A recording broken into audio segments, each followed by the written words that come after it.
नमस्कार, आप देख रहे हैं R7 मीडिया चैनल और मैं अभी मौजूद हूँ शेरपुर पश्चिमी पंचायत में और हमारे साथ जुड़ रहे सुभाष सिंह जी जो लगातार 3 टर्म चुनाव जीत चुके हैं पैक्स का और चौथी बार मैदान में उतर चुके हैं लाव लश्कर के साथ में। जैसा कि हमने आपको जो पहले वाली वीडियो आप देखेंगे तो उसमें आपको दिखाया गया है कि कैसे इनका जो जन समूह था और इनका जन समर्थन था वो मनेर प्रखंड ब्लॉक के अंतर्गत में दिख रहा था। अभी मैं इनके पैतृक आवास पे मौजूद हूँ और यहाँ पर बहुत सारे लोग हैं, ग्रामीण मौजूद हैं, इनके जन समर्थक मौजूद हैं। सबसे पहले जो उत्साह दिख रहा है आपके समर्थक में, उस उत्साह के प्रति आप क्या कहना चाहेंगे?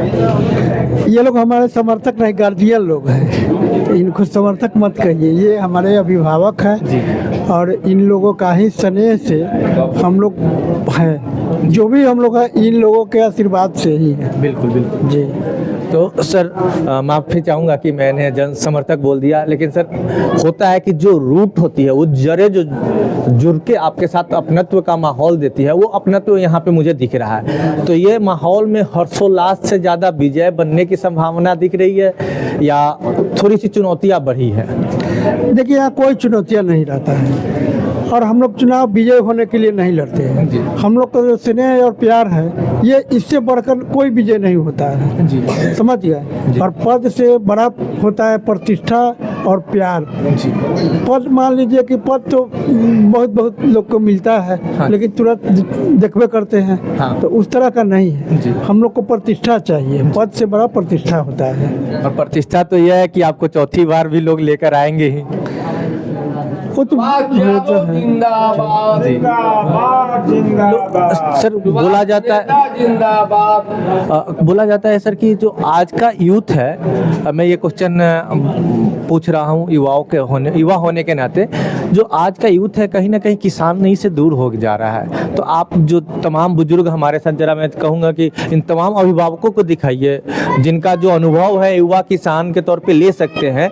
और मैं इसी पे एक सवाल भी रखना चाहूँगा कि इनके अनुभव को कैसे आप हमारे दर्शकों के साथ, आप अपने पंचायत के युवाओं के साथ में, क्योंकि युवा देश का आधार माना जाता है और युवा ही किसान से दूर जा रहा है, तो कहीं ना कहीं आप लोग के लिए भी सोचनीय विषय है। बहुत बड़ा सोचनीय विषय है। देखिए, इसका मूल रूप ये है कि सरकार द्वारा चलाई जा रही योजना हवा में तो आती है बहुत। जैसे अभी मान लीजिए, अभी किसान को बीज चाहिए हाँ। लेकिन किसान बीज लेने में इतना कठिनाई है, सहूलियत पूर्ण रूप से नहीं मिल पाता है जी। और अभी गेहूं का सीजन है तो अभी चना का बीज मिलेगा।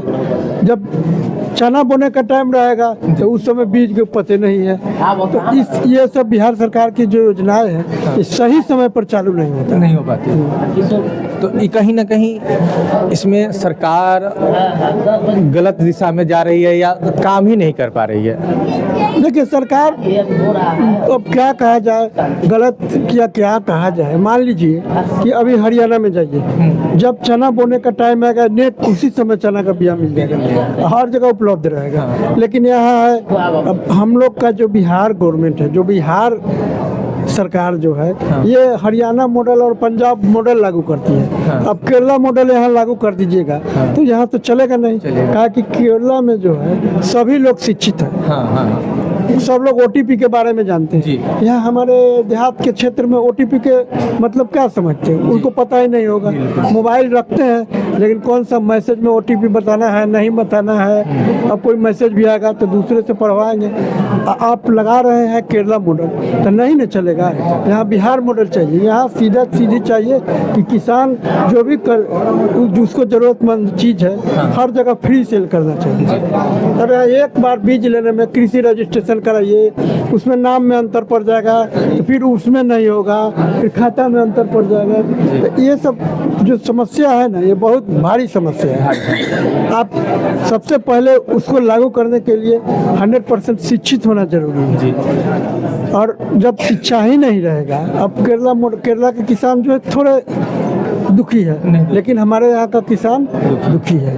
उसका मूल कारण ये है कि समय पर कोई चीज़ उपलब्ध नहीं होता है और आप से मॉडल अपना रहे हैं जो विकसित स्टेट है। हम लोग विकासशील भी अभी नहीं। नहीं है, बिल्कुल सर। तो बिल्कुल अभी आपने सुना सुभाष जी को, और 2-3 पॉइंट इन्होंने ऑब्जर्वेशन का बताया है। एक जो सही मायने में जो किसान का हितैषी होगा ना, वो ऑब्जर्वेशन करेगा, और ऐसे नहीं ये चौथे टर्म के लिए जा रहे हैं, क्योंकि इन्होंने ऑब्जर्वेशन किया और इन्होंने बताया कि जो विकसित स्टेट है और जो विकासशील स्टेट है, उनकी अंतर और उसमें विकास का जो पैमाना है वो सरकार को निर्धारण करके ही बढ़ाना होगा, तब जाकर एक सफल किसान के हित में कानून का निर्माण किया जा सकता है और किसान सही पैमाने में अपने अधिकारों को जान पाएंगे। बहुत बहुत धन्यवाद।